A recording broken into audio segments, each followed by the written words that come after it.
And this is? Paper. Yes, it loud so they can hear you. Paper cradle.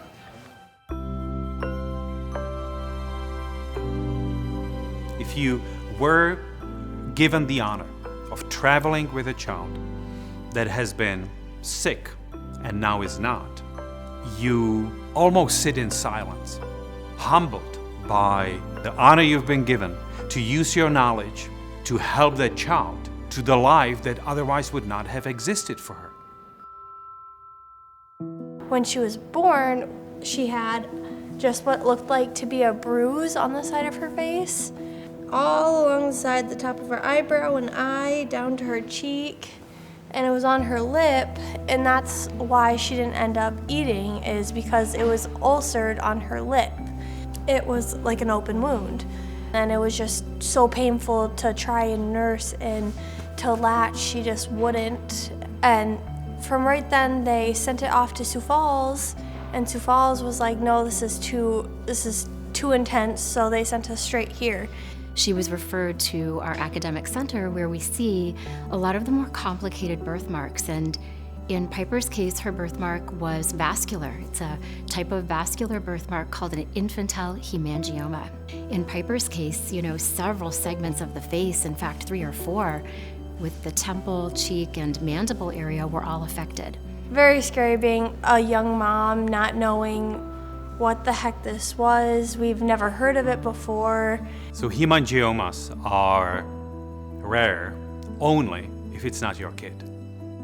Infantile hemangiomas are present in about 4% of babies, more common in girls, more common in low birth weight babies.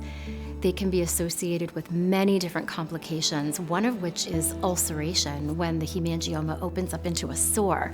And actually, Piper's had already done that all over her bottom lip and part of her cheek and ear by the time I saw her at 8 weeks. Just that fiery, burning sensation, and she was on 2 different morphines to try and help with the pain. I mean, we were on a whole slew of different things to try and control her and make her comfortable because it was just so intense. Without medication, infantile hemangiomas proliferate very rapidly in the first weeks to months of life.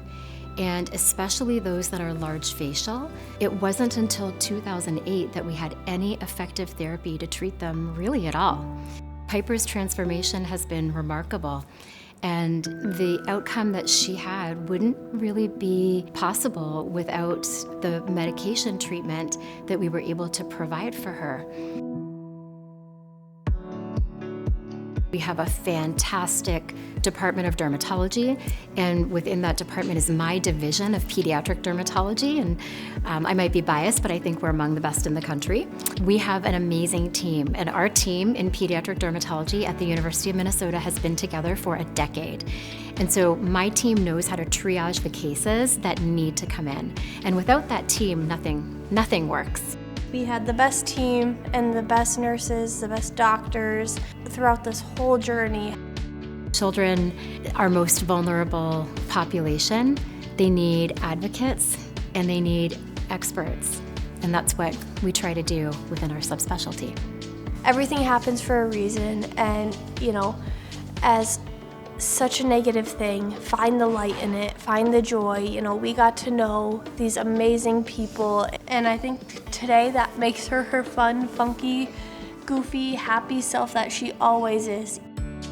So spreading the word that our Vascular Anomalies Center is here so that people have the ability to refer those patients in is really important. We look forward to just moving on and being strong and help bringing awareness to infantile hemangioma because it's so unknown and not a lot of research with it. Are you beautiful? Are you unique? Yeah.